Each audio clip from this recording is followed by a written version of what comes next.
fair, accurate, to the point. This is Face the State on Montana's news station. Well, good morning, everyone. Welcome to Face the State. Our guest this morning, Jeff Welch, Communications Director for the Greater Yellowstone Coalition.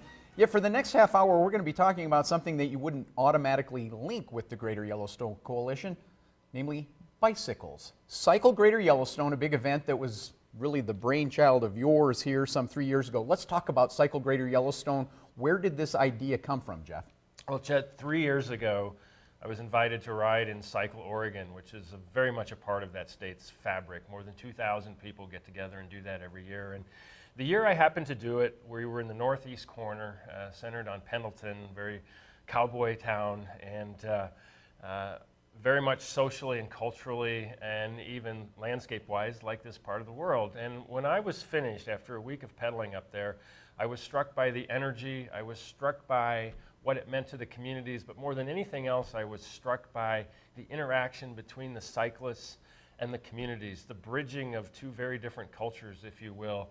And as I was driving home from that, I thought, you know, we really need something like that in Greater Yellowstone. And I thought this could be a way for the Greater Yellowstone Coalition to start bridging some of the cultural gaps we face here in the region. Let's jump forward in time to August 2013 here, just about a month or so ago. And we start. We're gathering in West Yellowstone. Give us a makeup of who was there for that first ride, Jeff. Well, we knew we'd have our 700 riders coming in from all over the country, and the bicycles were starting to show up a few days early, and so that made it feel very real. We had our volunteers come. Most of them got together in Bozeman and worked our way down to West Yellowstone. 80 again from around the country, 18 states. And then there was the interaction that began with the communities, and there was a great sense of heightened anticipation here. All the planning that had gone into it for a year and a half, a million moving parts, and now you find out, is it all going to work? Is it all going to come together? Fortunately, we were in West Yellowstone, and Mary Sue Costello, the chamber president down there, is terrific. We had great support and a great volunteer system down there, and we found out very early that things were running very smoothly. We had a lot of happy people, and so we felt very good. We were high-fiving each other on the first night before we'd even ridden a mile. The park was full of tents. Folks were camped out, ready to go, and then we get up day one, getting ready to take a ride. Day one takes us West Yellowstone to Ennis, Montana, 71 miles. What a beautiful start to a great multi-day ride, wasn't it? Well, it really was. We felt very confident that the riders would really enjoy the piece going up through the lodgepole forest and then going along Hebgen Lake and Quake Lake and experiencing the visitor center there where the quake happened more than 50 years ago. And the Forest Service came out to help people with some interpretation, and I think they were awed by the views there. And that was great because, as you know, that next 40 miles through the Madison Valley was pretty challenging that day, although people had a tailwind and they were moving along so quickly, we had a hard time keeping up with them with the support crew. The thing that happened there is the beginning of some luck that happened on Cycle Greater Yellowstone. There were some forest fires burning around southwest Montana. The day before, if we had actually been in Ennis the day before, it was full of smoke. The Madison Valley completely full of smoke. Cycle Greater Yellowstone dodges a bullet there. The smoke column goes up, the winds drift out, and by the time we hit the Madison, pretty clear. Well, yeah, and you know, and this is something we probably feared more than anything else over the year and a half of planning going into it. You know, what couldn't we control? And certainly fires we couldn't control. And you're absolutely right. We knew the day before that the Madison Valley was shrouded in smoke, and it wasn't that we wouldn't be able to pedal then, but the experience would definitely be dampened. And as it turned out, this was a trend for much of the week, that we seemed to dodge the smoke bullets. The weather gods and the smoke gods were in our favor.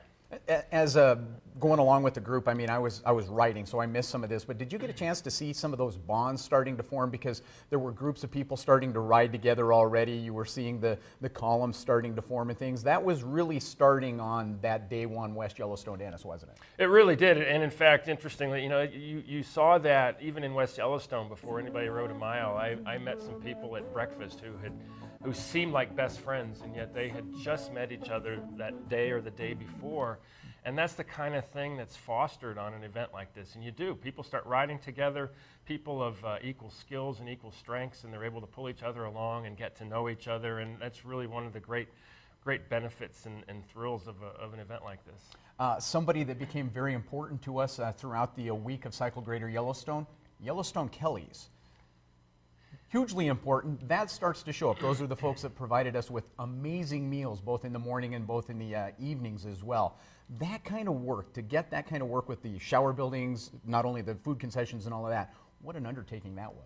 Well, I think that's one of the things that awed the people in communities more than anything else, was to come and see the giant tent city, but more than anything else, the fleet of trucks. We counted 76 vehicles overall, and Yellowstone Kellys was our caterer. We were thrilled to have them. They're regional, they're out of Billings, they've done fire camps for many years, and we had a pretty good sense coming into this that this food that they would be serving would be some of the best food these cyclists had ever had on a tour, and it turned out to be that way. But you can imagine what it's like to be in camp one day and to be serving 700, 800 people, and then when it's all said and done, to tear everything down, get your trucks back on the road, set it up that next day in Ennis, and have to do this for 6 days. It's an amazing undertaking, and I think they were exhausted when it was over. To say the least, it was just fascinating to watch that unfold. Now we're in Ennis. We've spent the night in the Madison. 71 miles sounds like a pretty big deal. Now we take off for day 2.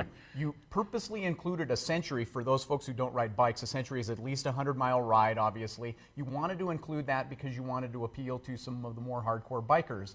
But day 2 wasn't just that. You had 2 different rides going on in that. That made it really interesting for the folks at Cycle Greater Yellowstone. Well, it really did. We knew, you add a century, it gives an event a cachet, and there are people who look for that and want to do that, want to see that. At the same time, we knew in our first year that there would be people who would be really challenged by, as it turned out, 116 miles from Ennis to Livingston. So we offered the option of going on a bus from Manhattan to Livingston. I would say maybe a third of the people took us up on that. And so the beauty of that was they were able to get to Livingston and experience Livingston, and which is a terrific town and a lot going on there. And so in the meantime, there were 2/3 of people, they did it on a very hot day. I met a lot of them up at the summit at Jackson Creek. They were exhausted, but they were almost home. And so to get that out of the way and get that behind them, there's a feeling of accomplishment to do something like that on the second day. The thing that impressed me about it is this was my first ride. I had not ever been on a long multi-day ride. I've never done a century in that. There were a lot of people who had been what I would consider pretty hardcore bikers who had never accomplished a century either. Cycle Greater Yellowstone became their first milestone to accomplish a century. That was impressive to me. Well, they really did. They felt that way, and they were glad to have it there. And again, it was a really hot day, and so to be able to do that, I think people felt like they'd really put something under their belts. We talked about the volunteers and all of that. I think day 2, the long ride, you mentioned the top of Jackson Creek. Just on the backside of that is a one-room school. Malmberg School is on the backside. The 6th graders were out there. I don't know if I've ever seen a popsicle carry more weight with a group of adults in my entire life. That was maybe the longest line I saw, other than for the shower building that day, was the line for the popsicles. Those kind of community things were just a whole part of this ride for the entire week, wasn't it? Well, it really was. We wanted to get the communities behind it, get them involved. We wanted to see what benefits there would be, and it was really a treat, not only there, but before Jackson Creek, out in the north part of Bozeman there were kids handing out popsicles. And so it was a chance for community organizations such as 4-H to raise a few funds, to show kids how to do that, to have kids meet and adults meet cyclists from around the world and around the country. And then for the cyclists, it was such a treat to be able to show up there. And I heard over and over again that the timing of those stops was so perfect. And you're right, there were a lot of popsicles consumed during the week. I don't even know what color the one was I had. It was just by far the best tasting thing, some 90 miles into our 116-mile ride at that. That takes us to Livingston, Sacagawea Park. What a great opportunity for us there. Some fun stuff there. You've got soccer fields down there where we're camping, and you've got things hanging on soccer nets and things. I mean, it was just, when the Cycle Greater Yellowstone folks move in, they really kind of move in, don't we? It's 700 people strong plus 80 volunteers, all the trucks. It was a little mini community down there on the Yellowstone River. It was, and I think for most people, Sacagawea Park in Livingston was their favorite stopover. And Livingston was terrific about this because ordinarily they don't allow camping in there, but they made an exception for us. And so we made a great point of being good neighbors and make sure we left it in better shape than we found it. And actually we had comments to that effect along the way. What I will always remember about Livingston was the evening music at the band shell there, and people lined up along the dike, along the Yellowstone River, watching the full moon and the fire that was burning down in the Paradise Valley, and then just an entire lineup of people with their cameras taking pictures of each other for their scrapbooks. Another thing that was happening along the way. Now, you mentioned the fires. That takes us to day 3. The conversation that night of day 2 talked about the fact that there were some fires burning down in the Tom Miner Basin. There was a complex of fires burning down there. Smoke may be an issue. I know you folks were out there. We take off day 3 heading towards Gardner. It's a fairly short ride, 56 miles, heading down through the beautiful Paradise Valley. Where'd the smoke go? And what a great twist of luck that was as well. We again dodged another bullet. We knew from the night before we'd gotten a call from Gardner that they were actually having a red alert down there for air. And so we started making some accommodations there. We actually went to the hospital in Livingston to see if we could get some masks for people who want that, and the hospital there did donate some masks. But as it turned out, we got up in the morning and we headed down toward Immigrant, and everything looked okay, and then all of a sudden the smoke kind of covered the highway there just south of Immigrant. We thought, oh boy, this is going to be a challenging ride for some people at elevation into Gardner. And lo and behold, we didn't get 5 miles into the smoke when it cleared, and it was a beautiful day in Gardner, and people had a memorable evening there. Absolutely. A couple of noticeable things that I had from there. We're writing this the first week of football camp for high school. And where are we camped? The football field. The Gardner High School football field. They gave up their football field for Cycle Greater Yellowstone to camp that night. They didn't give it up. They came and helped us haul bags and things like that. I think the football team did very well that day, helping us haul bags back and forth from the trucks and that. But we also had to unload our bikes because the next day was going to be an unusual one. Yes, the football team made great tips. They were thrilled to miss practice to make a little bit of money, and our hats off to Gardner for allowing us to use that field. We filled the whole thing, and there was a neat little anecdote. The librarian in town was wandering around taking pictures of everything, from the Yellowstone Kelly's trucks to the tents to even the porta potties, and someone asked her, he said, what are you doing? What are you chronicling here? And she just turned and she said, for Gardner, this is historic.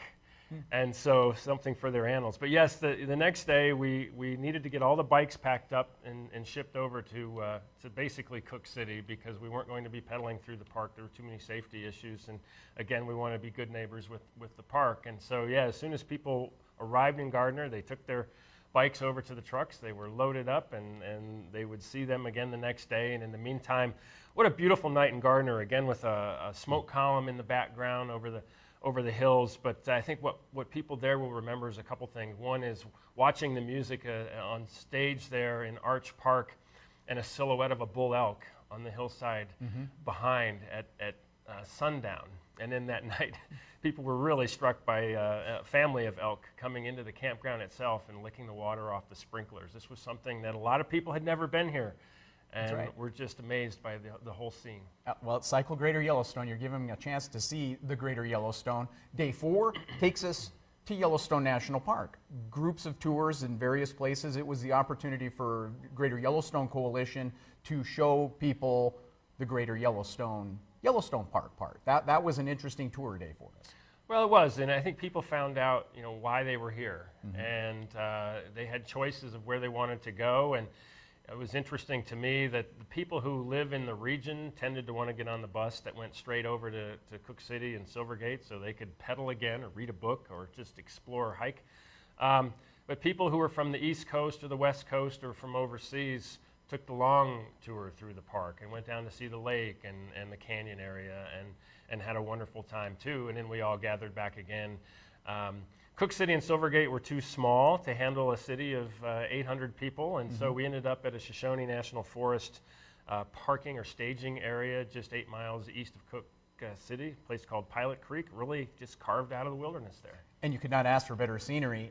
Mother Nature is going to be a part of something if you're doing anything outside for a week. We got a little rain that night that made camp a little interesting. It kind of also brought campers together, I think, unlike anything else. Weather will do that. When you're all slogging through the mud and you're dealing with a little rain, which is going to be a part of being outdoors in the Greater Yellowstone, I think that really brought the group together. Well, I think you did see that. People were huddled under tents and they were talking and they were laughing, and cyclists are a hardy bunch, and so they're not going to let a little bit of rain deter them. And Pilot Creek was it was a different place for us. It was a place where we really wanted to emphasize grizzly bear conservation, and we spent some time talking about how to recreate in grizzly country, and we asked everybody to put their toiletries on the truck and not have food around their tents and so forth. And I wondered if people thought we were maybe being a little bit over dramatic with being even in ground zero for grizzly country, but as we found out the next day, we weren't. That's right. We wake up day 5 as the riders are leaving.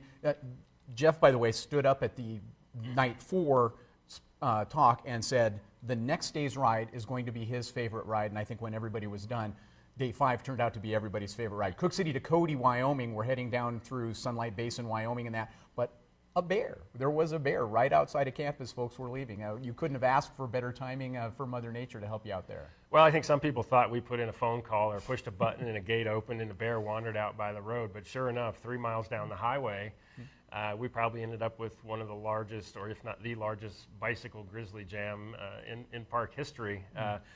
The bear was far enough from the road where people got a good look at it, but it was safe. And so people were really struck by that. And then you're absolutely right. It is my favorite leg of the route. You go down into Sunlight Basin and up over what's called Dead Indian Pass, or the Chief Joseph Scenic Byway. And my image of that will always be, hundreds of people gathered up there, really not wanting to leave, taking in the view, eating the lunch, person after person coming up to me and saying, this is the most beautiful ride I've ever been on. One fellow told me, I've ridden 50,000 miles across the United States and across Europe. I've never seen anything like this. Thank you. It was an amazing day, and people were still talking about it when they got into Cody that night. The part that struck me is when we drop down into Sunlight Basin, you go around a big hairpin curve. You go from the mountains, cool breezes, pine forest smell, go around that corner, all of a sudden it's a warm breeze. It smells like sage. Only on a bicycle could you change environments literally within a few seconds. You were going through different environments, going from the mountains down to the desert. I don't think I'll ever forget that part of the ride either. Oh, very much so. That was a big part of this. And then there's the feeling that you get when you finally, after riding 6 or 7 miles up these switchbacks, and I think 2 thoughts come to mind as you're standing there and you're taking in this stunning view. One is, wow, what a place. And 2, as you look down and see the road snaking down below you, I did that. Yeah, the sense of accomplishment was phenomenal. By the time we get to Cody, there is some situations. This ride was going to include a ride over the Beartooth Highway or up and back on the Beartooth. Fires in Red Lodge kind of put a damper on that. Communication's a little challenging in Cook City. Ham radio operators come in. So Cody steps up and says, hey, we're going to help you out. Let's talk about what went on when we got to Cody. That's just phenomenal. Well, we actually learned when we were at Pilot Creek, we had ham radio operators who volunteered along the route, and they were lifesavers on this. And so here we are in the middle of the wilderness practically, and we find out that there's a human-caused fire along the highway at Red Lodge that has closed the Beartooth Pass, which is our day 7. And not only that, but the Forest Service or the firefighters have had to co-opt our campsite up at the fairgrounds in Red Lodge. And so we're immediately I'm racing back and forth between Cody and back up to Chief Joseph Pass, making phone calls to find out what the situation is. And we had to make a call based on the safety of the riders to say, okay, let's see if we can't stay in Cody another night and we'll finish up in Red Lodge as originally planned. And so that's what we did. And Cody turned around permitting overnight for us, welcomed us for 2 days. It was difficult for Red Lodge. They were really looking forward to us and put a lot of work into it. But overall, we had to look out for the safety of the riders, and they were really pleased at the time they were able to spend in Cody. And Cody, they were terrific hosts. Phenomenal. Day 6 actually takes us out and back from Cody, a 52-mile ride out by the Buffalo Bill Cody Reservoir, out through some beautiful farmland, some great scenery there. A ride that's a favorite of the folks of Cody. What a great opportunity to see what's going on in that part of Wyoming. It gave us a little chance to just, establish roots. I had my tent in the same place for 2 days. That was kind of fun. I think a lot of people appreciated just the rest day. And we had to scramble to come up with an alternative route that people would find interesting. And the South Fork really jumped out at me. It was a 50-mile day. It turned out for a lot of people it was the toughest day because there was a really stiff headwind going out, which meant there was a nice tailwind coming back. But you're right, people really appreciated having that time just to have some downtime to explore Cody. It's a terrific Old West town.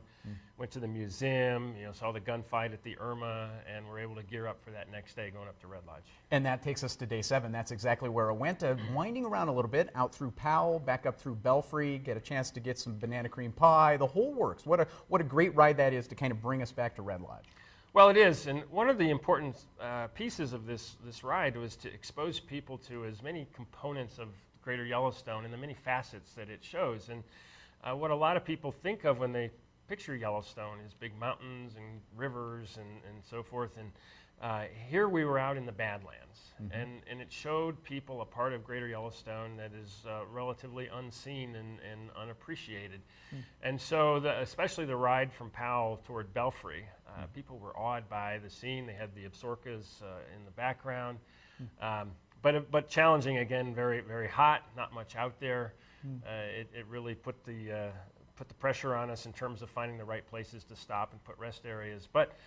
And then a very challenging climb at the very end, up going toward Red Lodge after you got the banana cream pie in Bear Creek. But really, actually, a very nice finish to a great week. And the high fives all the way around in Red Lodge. That was maybe the most beautiful part of it. Is as a rider finished, it was almost a log jam of riders at the end because they were waiting to high five everybody else that came through in the town of Red Lodge, just greeting the riders as they come in there. That was just, I mean, what a great culmination that was. Let's remember, though, these riders, 7 days, some of them are experienced riders. A lot of them were like myself, though, who had not done a lot of riding. That takes a little training. Before any of those 700 riders strapped on a helmet, before they put on bike shoes for this, they did do a little training. The thing that I found out, though, is the training doesn't need to be nearly as daunting as you might think for a multi-day ride. Take a look. 400 miles over 6 days, including a century ride of 116 miles. A great time, but not something you should decide to do last minute. Trust me, this kind of ride is a life-changing event, but requires a little training. Of course, those legs are going to need it, but you better think bigger. A lot of core and a lot of delts, your shoulders and triceps, and then your neck has to be in pretty darn good shape too, because you're in a crazy position for a really long time and sitting on a really uncomfortable seat. So you have strength training can help that, but then again, just time in the saddle can really help that too. Lee and I met almost every week for about 3.5 months. The work was important. 17, you got it, Chet. But so was the interaction. Yes. By 10.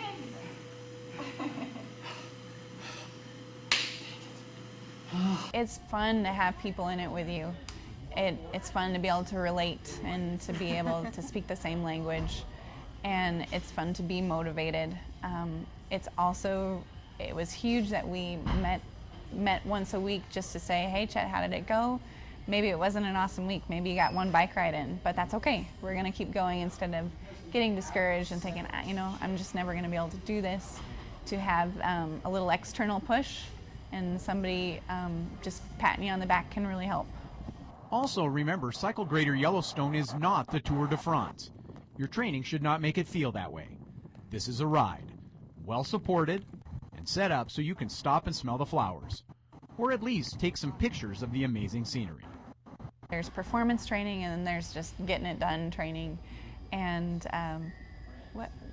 what's fun is that things don't have to be a race. If you don't have that drive to race and to compete, you don't have to do that. But people can still have a goal of completing something and having a bucket list and creating an unforgettable experience. That's 7 days, 2013, the first great ride in the last best place. That takes us to the future, Jeff. The second best ride in the last best place. What's planned for 2014? Well, year 2, we're looking at showcasing another piece of the Greater Yellowstone ecosystem. The plan right now is to start and end in Jackson, Wyoming. Third week in August is also the plan. We have a lot of work to do with the Forest Service, with Grand Teton National Park, but rest assured that next year's ride will be equally spectacular. We will embark on our annual, what we call pre-ride, on September 22nd to really see this route on the ground floor and present it to the community so they will see what's coming. That really is key in this, isn't it, Jeff? You can talk about it all you want to. You can map out the most beautiful ride on earth. If you don't have the community support along the way like you had for the first one, this doesn't happen, does it? Well, that's exactly right, Chet. If the communities aren't engaged, if they don't have buy-in, then it would be impossible to pull it off. And we had tremendous community support all along the way, starting with the Chambers of Commerce and working our way through a lot of civic organizations. And we're just in the process now of finding out how it went. We're getting initial feedback from the riders, from the communities, and so far it has been overwhelmingly positive. As with every first-year event, you've got some challenges that you want to fix for year two, but we feel very good about especially the experience for the riders. They have been overwhelmingly positive and wanting to come back, and that's an important piece to this for the communities, is to be able to showcase themselves and have riders want to come back. And then for us at the Greater Yellowstone Coalition, it's to be able to be on stage in the evening and talk about what the riders are experiencing. And some of the issues also and challenges facing the ecosystem, sort of the story behind the stories. They talked about it a little bit throughout the week while we were on the ride, talking about the challenges of pitching this, that you did, pretty much this was your idea at the beginning, pitching a long bike ride to a group like the Greater Yellowstone Coalition. How was that sales pitch, Jeff? I mean, talk to me about a little bit what went into going to get this to where we are today. Well, it's a very much out of the box idea for a conservation organization, and it's a huge event. It's an expensive, costly event, and so there's a significant risk factor involved. And so what we had to look at over time was what would the benefits be to the organization and above all to the ecosystem. And what we saw was the potential, first of all, to engage an entirely new and different group of people into the ecosystem. As I said, there were a lot of people who were coming here for the first time and were just awed by it. And the second piece, an important piece to this, is building relationships with the communities. We work very hard at that. We're the only organization that is solely dedicated to the protection of Greater Yellowstone. That's all we do. And so our relationships with the communities are super important to us. And so this is a real opportunity to introduce ourselves in some cases, but to put our face out there in the communities and have people get to know us a little better. The interesting thing you had is this is a new idea here, but this isn't a new idea. Great group of riders from Oregon. There was a great group from Alaska, group of riders from a lot of other places. Is that the next step, is educating Montana, Wyoming, Idaho about multi-day rides and things like that? Because this isn't a new idea. You mentioned Tour Oregon or Cycle Oregon. It isn't a new idea. It's just a new idea here. No, that's very true. Just about every other state around us has a week-long tour. Even Wyoming has a week-long tour. What's different about ours is that it's fully supported. You get all your meals, you get the showers provided, support the entire way. And so, yes, I think part of it is when you first go into some of these very small communities, there's a little bit of a deer in the headlights look, and that's completely understandable. But after you spend some time talking about what it's going to bring the community and what our mission is in terms of footprint, then they really start to buy in and get supportive, and then after that, we're working as a team. It's terrific. Perfect. Jeff Welch, Communications Director, Greater Yellowstone Coalition, talking about Cycle Greater Yellowstone 2013 and 2014 to come next year. Jeff, thank you for joining us here on Face the State, and thank you for watching. Thanks for watching Face the State. This has been a presentation of Montana's news station. Fair, accurate, to the point.